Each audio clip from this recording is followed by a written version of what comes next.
Today we're going to have fun. This is called Peter's Confusing Verses. There are actually quite a few of them. We don't have time to look at all, but we'll look at some, particularly in one chapter, and look at that and talk about that. And you know, a question that we get a lot, and you do too, or maybe you even have some of these questions, are why does the Bible say this? I see the grace in the Bible. I see it's all fulfilled in Jesus. I see what a wonderful, beautiful gospel this is. I see his love. I see his grace. I see all this stuff. But why does the Bible say that? Why does it say this? Or even in the New Testament, there are things like that. Peter's got some of those. Paul's got some of those. First of all, before we get into this, I'll tell you why. It's like, have you noticed how a lot of the media sources now, or I've noticed this, that I'll see something pop up and there'll be a headline, and like, oh, horrible, this guy just did something horrible. And then you look at it and you read the story and you realize that the context in the story is not really what that headline is saying. It's a sound bite. We get sound bites. And so we hear those things. We hear these little sound bites and they get repeated, this and that and the other. And a lot of times when you look into it, you find out that when you see the context of what they were doing and saying, they really didn't mean what people were trying to make it look like it means. Does that make sense to you? And so that's what happens. And a problem that we have had a lot of times is we've taken the Bible in sound bites. We've taken one verse out of here and one verse out of there, and that's why when you try to help convince people or get into debates with people, they've got a verse for every verse you can bring out because there's lots of them in that book. And so we can do that with sound bites, but a problem that we have is we misunderstand a lot of times because we don't understand context. And context, you know, there's basically three rules of this that are very easy to follow, and it helps us to understand this. And when you see it, there are really no violations in Scripture. There might still be some now that I don't know where they go, but I find that if I just give them time and just keep going in this thing, that it comes and it makes perfect sense, and it fits in just perfectly. First of all, the Bible itself, from Genesis to Revelation, it has a context to the whole overlying thing there.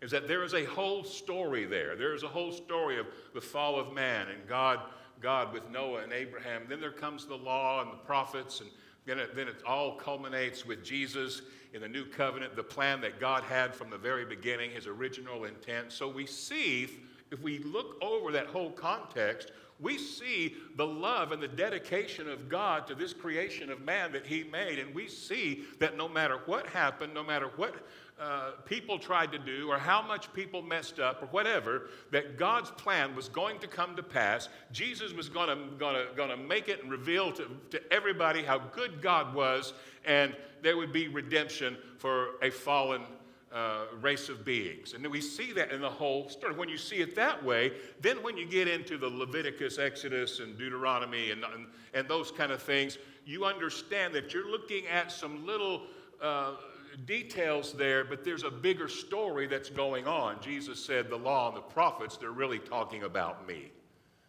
And so there again, by being just topical or being sound bites, we can pick out verses from there, and we can make all kinds of weird rules and all kinds of weird religions and behaviors out of those things. But we look at the overall context of the Word of God from beginning to end. And then, of course, we can rightly divide it, and we bring it down to the New Testament.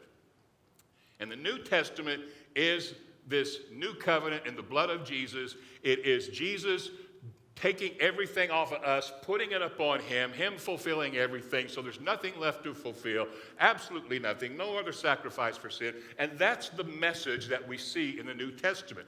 Everything else in there goes along with that.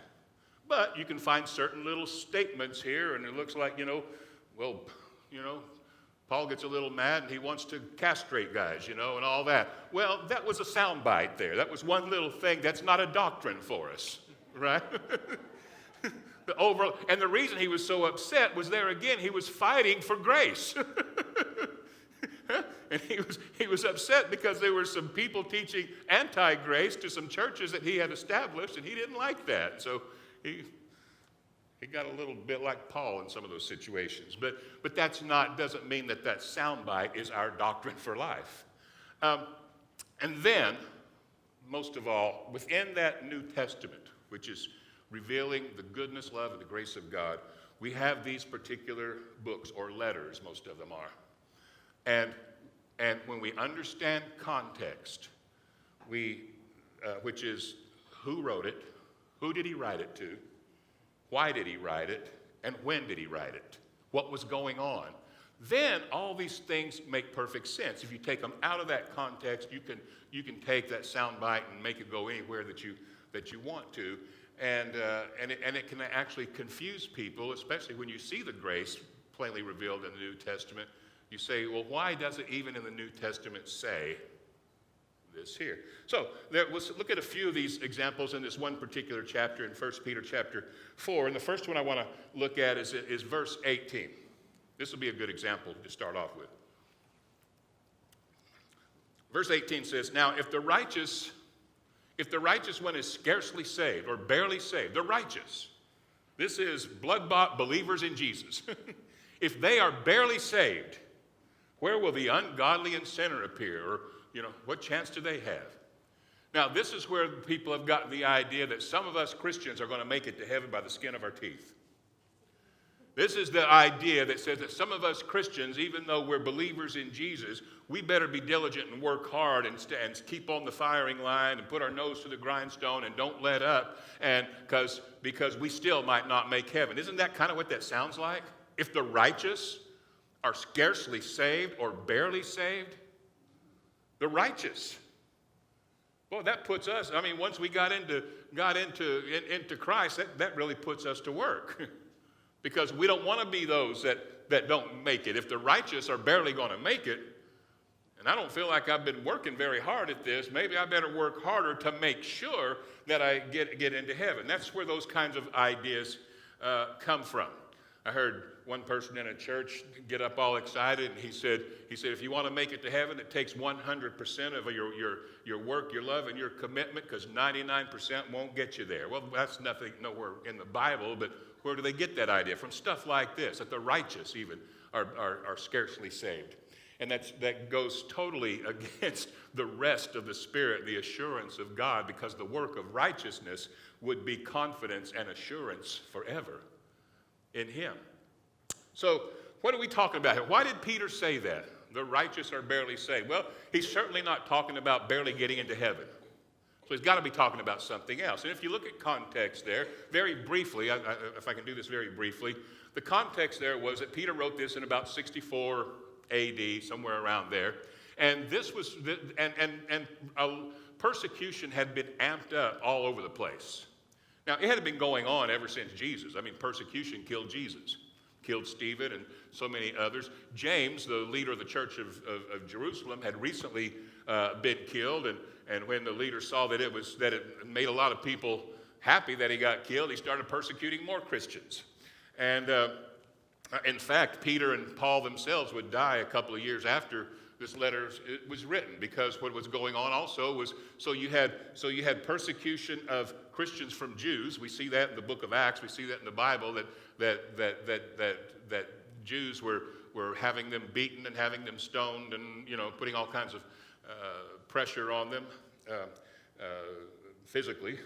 And so that had been going on all this time, and it was being amped up. And then on top of that, Nero declares persecution on Christians. The old story was when Rome burned down, Nero, people were getting upset at Nero. There were rumors that he had done it himself, and he was trying to divert that. And so he said, no, the Christians did it.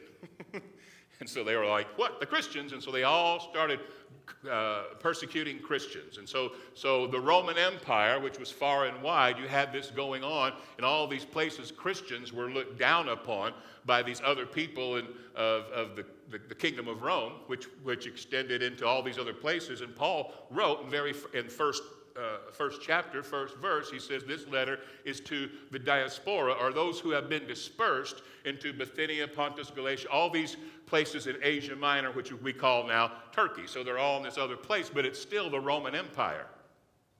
And so that was going on.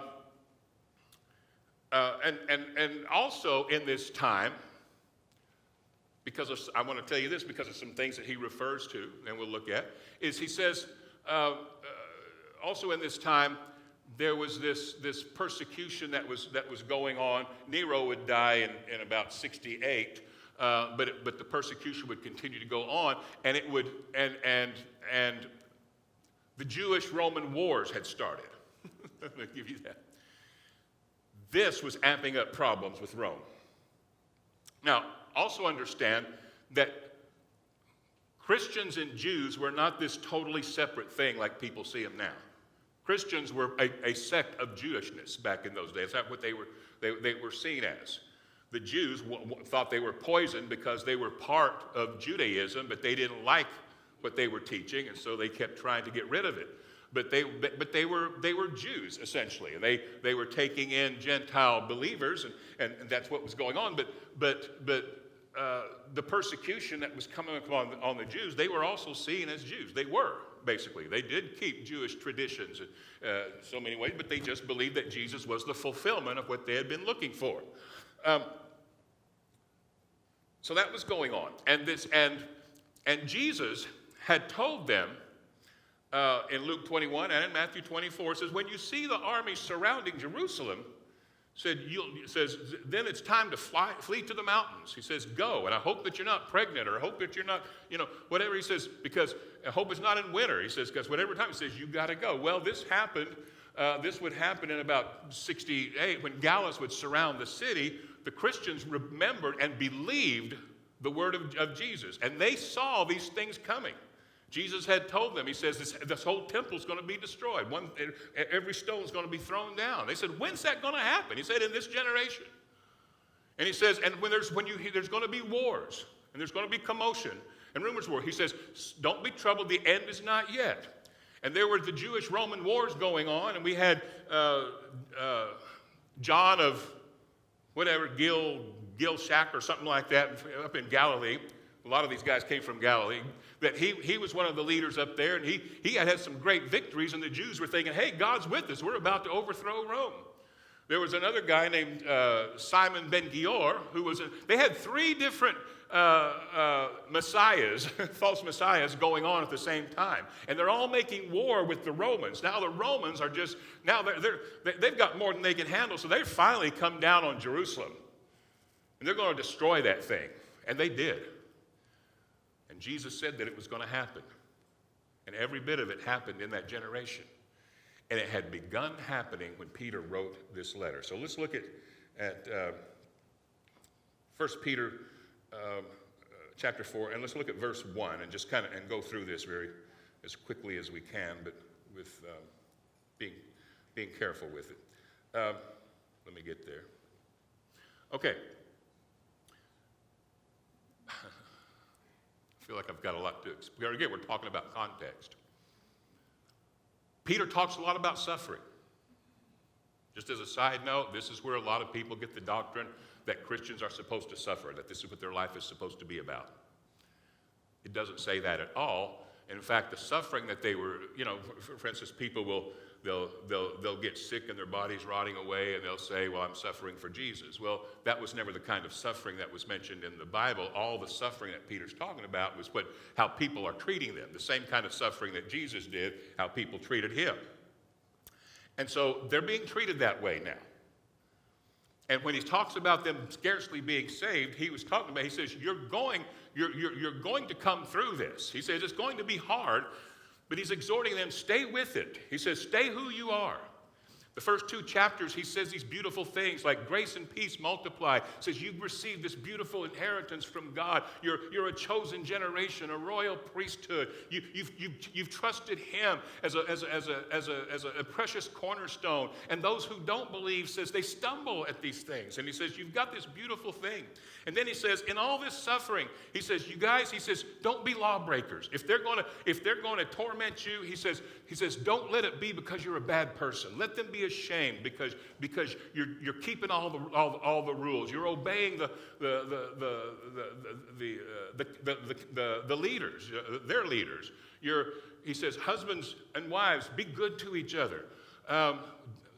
Brothers, love each other. Should do everything. And he keeps exhorting them that he says, if you're going to suffer, don't suffer as somebody who's done something bad. He says, let them know that you who are suffering are only doing good.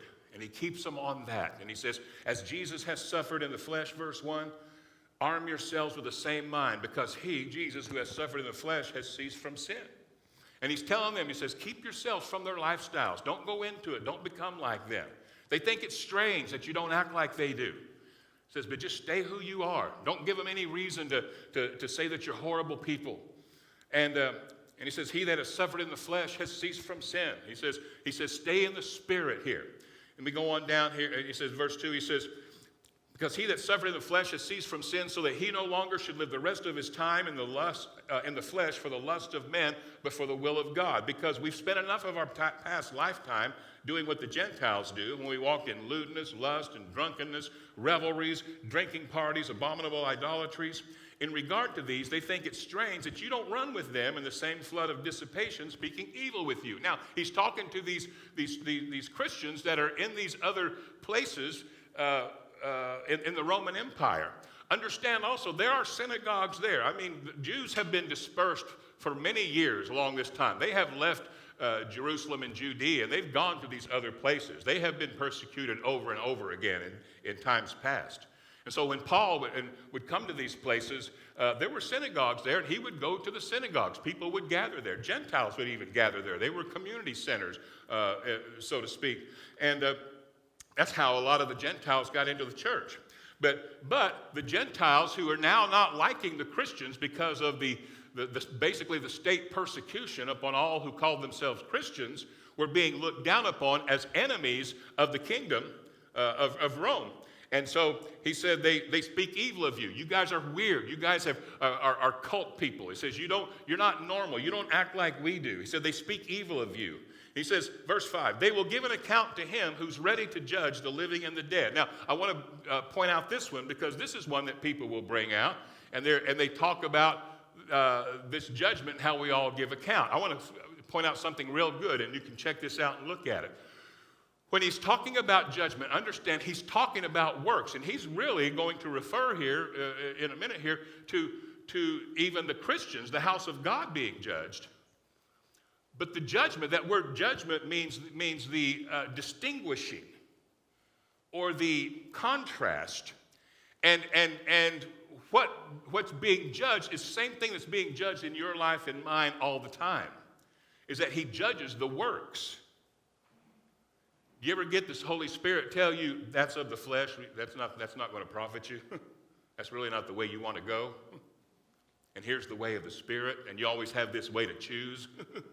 And he says, so to the Spirit. Why? Because he's judging our works. He says it there in a previous chapter in this same thing. He says that every man is judged by his works. But he says, just like he says here, he says they'll give an account who's ready to judge the living and the dead. For this reason, the gospel also was preached to those who are dead, so that they might be judged according to men in the flesh, or what they do, but they would live according to this God in the Spirit.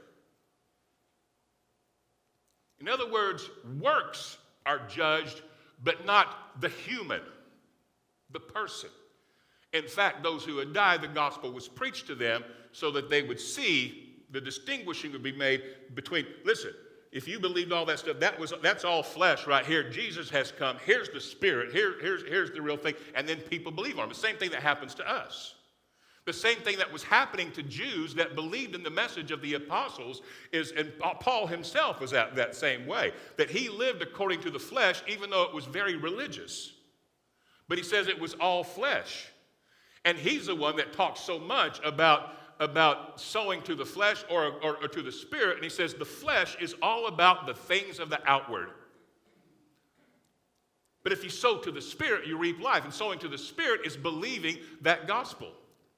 Now, another thing about Jesus in believing, another thing that we miss sometimes is that Jesus was talking about in some of the chapters I referred to is that he preached to them, and those who believed what he said, those who believed him when he said that the temple was going to come down in that generation, those who believed him when he said they will surround that city, those who believed him that said that,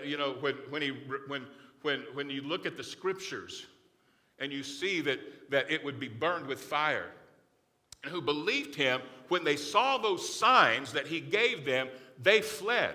And historians of that day have documented that not one Christian believer in Jesus died when at least hundreds of thousands, some say maybe 1 million, people were killed in Jerusalem when it was destroyed that week, when it was destroyed by the Romans. You see, not one Christian, because they were already gone. They saw the signs and they believed. They were saved, if you will. So he says, you would live according to the Spirit. Now look at the next verse, verse 7. But the end of all things is at hand. Now here's one we take that. I can look at that sound bite and I can say, it says right here, the end of all things is at hand. Do you know what that means? Jesus is coming next week. The world's going to be destroyed. The end of everything. We'll make signs and we'll march down the street. The end is near. The end is near. But there again, there was a context here. And he was talking to them about their suffering and what was going on. And he says, this is going to end. You're going to come out on the other side. Hang on. The end of it's coming. And it would in just a few years. So therefore be serious and watchful in your prayers. And above all things, have fervent love for one another. For love will cover a multitude of sins. In all the exhortation, what we get out of this is no matter what's going on, and even in this suffering that they were doing, he was saying, stay who you are. Keep the love, because you're going to be tempted. You're going to be tested to go back into the world. You're going to be tested to give up the love. You're going to be tested to fight one another. And he says, keep that love going. You know what? One of the reasons that Jerusalem fell to the Romans, they had a lot of people there. They had a lot of soldiers there to fight them. They probably could have withstood the attack. But they had 3 leaders there with 3 different groups of zealots, and they all started fighting each other. The Roman armies are around the city, and they're in the city trying to defend it, and they can't agree on anything, and they all start fighting each other. They start burning each other's food supplies, Jew against Jew, brother against brother. Jesus said it would happen. He said there'd be brother against brother. They'd be betraying each other. And they were doing all that, and they were fighting, and then they killed one of them. They killed Eleazar of Simon, who was one of the leader of one great group of zealots. They killed him. I mean, they're killing each other in there.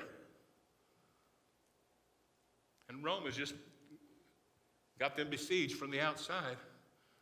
And finally they bust down the walls and they destroy the whole city. And the smoke went up. Josephus says the sky went dark. The sun disappeared because of the cloud. And those who did not leave, or they did not believe what Jesus said, stayed and fought.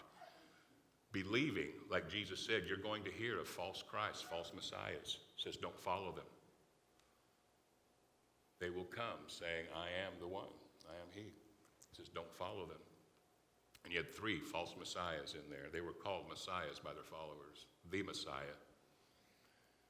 He said, don't believe it. And they led them to destruction.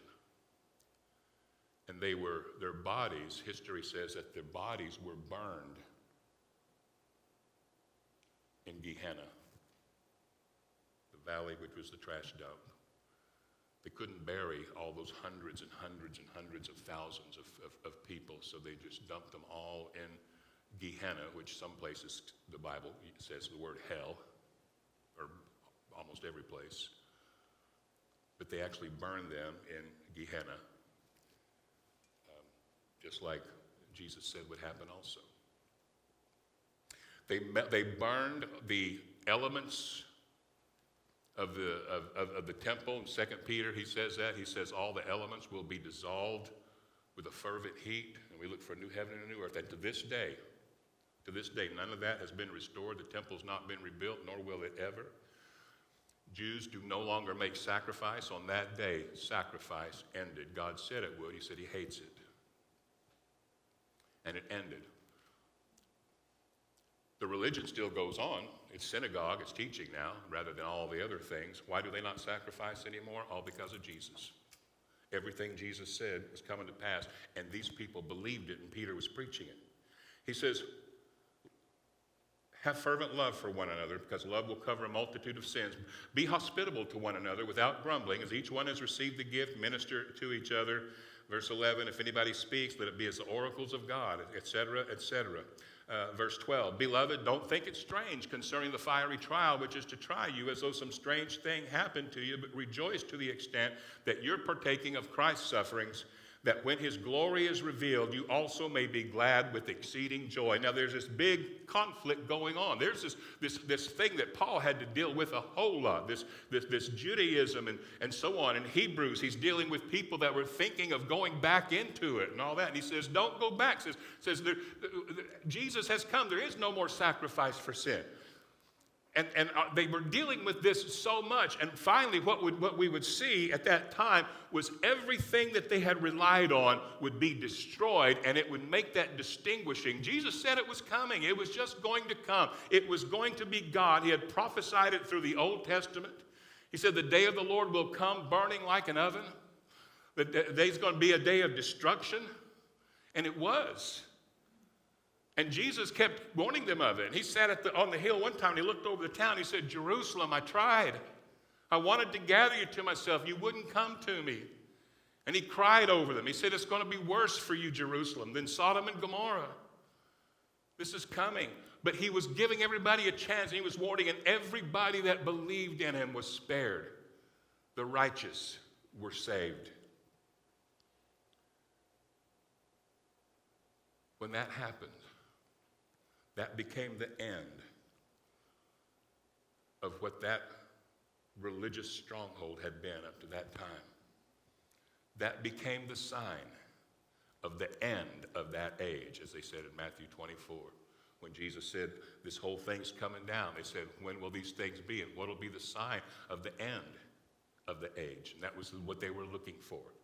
The Jews themselves, they were looking for the end of an age and the beginning of what they believed was the Messianic age. And it has come with Jesus. Because what that marked with that destruction was a total end of that age. But there was much suffering that was happening leading up to that. He says, but if you're reproached for the name of Christ, then you're blessed, because the Spirit of glory and God's resting upon you. On their part, he's blasphemed, but on your part, he's glorified. But don't suffer like you're a murderer or a thief or an evildoer or a busybody in other people's affairs.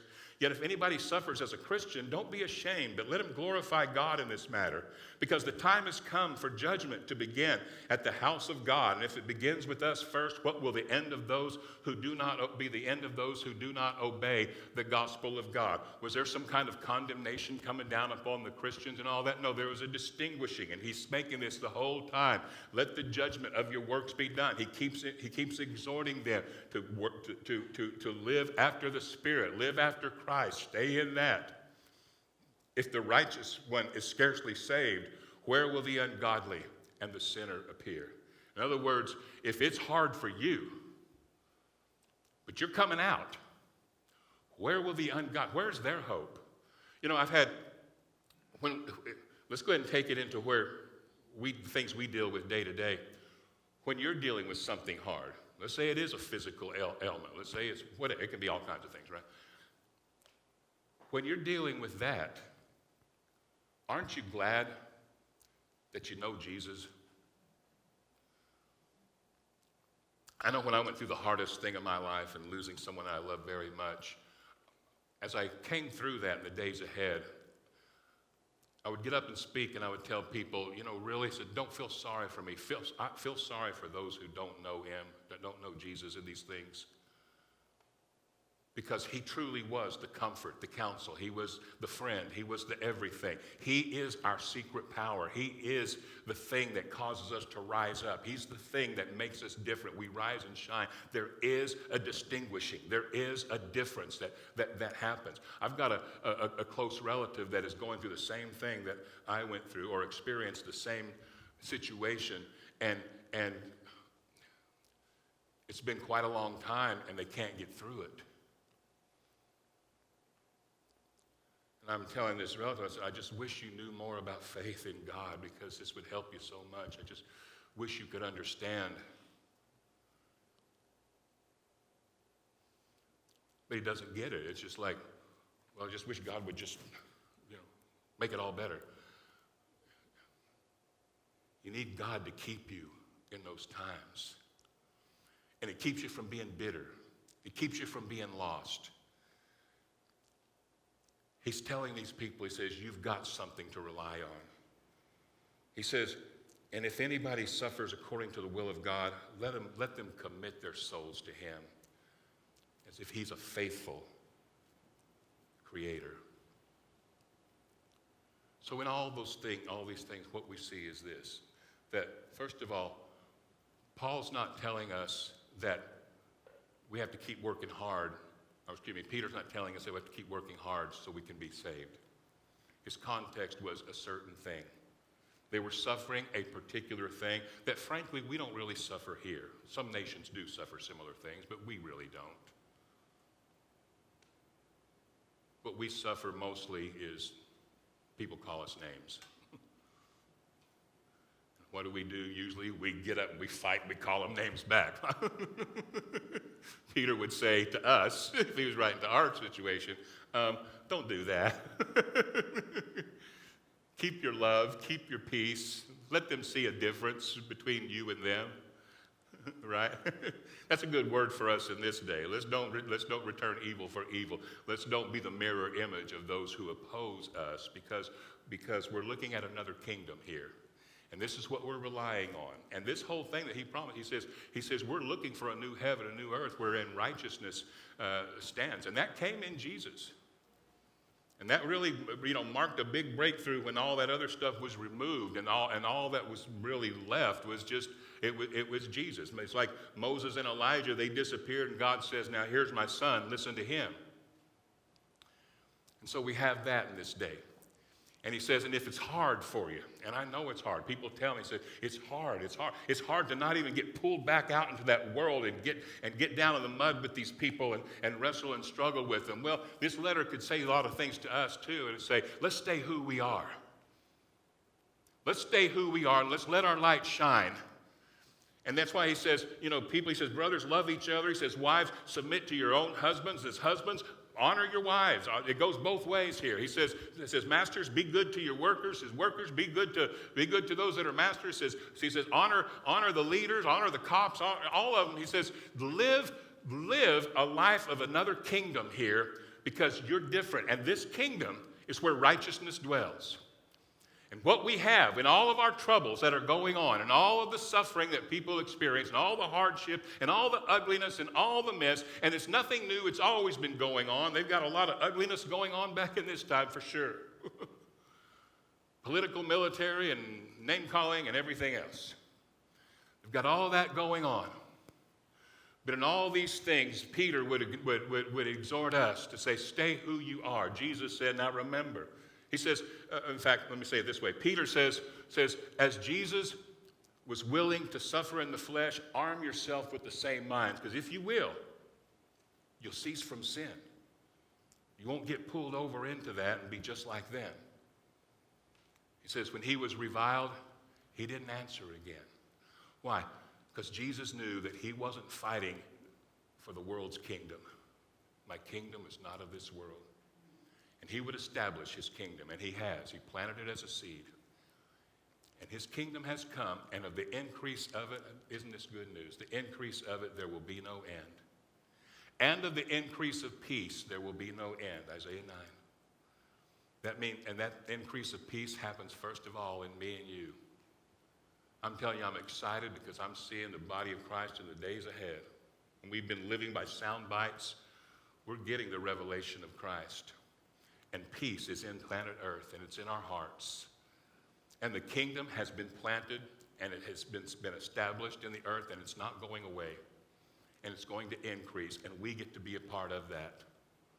I don't know how to make it all happen. I don't know how to get all the countries and all the people of it to go along with it. But I'm excited about being this to whoever I come into contact with. I'm excited about telling good news. I'm excited about talking about love. I'm excited about talking about a God you can trust in all your troubles, who will be your comfort. He'll be your counsel. He'll be your best friend. He'll be your guide. He'll always be for you. He'll always care for you. He'll always be there to mentor you. I think if anybody can see our Jesus, they would fall in love with him, wouldn't they? Let's commit our souls to him. He's a faithful creator. And if we're going through any trouble, it too shall pass. The best is yet to come. Let's all stand up. So those were some of Peter's hard verses. How y'all doing? Did I confuse you more, or did you? Hope it brings clarity. And overall, want you to understand this, that none of these things, see, these little hard things, and you'll run into many more in different places. None of those things were meant to negate the grace of God. None of those things were said to counter anything about the love and the goodness, the grace of God, the unconditional love for you. None of these things were said to give us a set of New Testament rules to live by. They all go along in the context of grace. And that's why our message has become very simple. When we see this, what we see is grace. When we see this, we see a love that was committed to us so that he would come to a world that was his enemies, always opposing him. Even the ones that thought they were with him were actually opposing him. Always opposing him. Everything about them going against the ways of God. And he so loved them that he came and died, gave his life. You know what's happening to us? We're starting to love the ones that God loves. Not just the nice ones. You guys are the nice ones. At least for now. I hope you stay that way. Right? Everybody's the nice ones until they do something to us. But we're establishing something that Nero couldn't make it go away. None of the false messiahs hindered it. None of the persecution has ever. They burned us at the stake. They fed us to lions. We've been torn apart by dogs, and in history. Nothing is going to stop this. The love of God has been planted. It's going on. And that's our claim to fame. They will know because of our love. Creation's looking for that manifestation. That's how they'll know. We're learning to trust it. We're learning to esteem it as higher than anything else. There is a shouting to the mountain that's saying, grace, grace, grace. And this whole word from beginning to end speaks it and reveals it to us. And today, we have rest in our souls because of that amazing grace. And for that, we worship him. God bless you.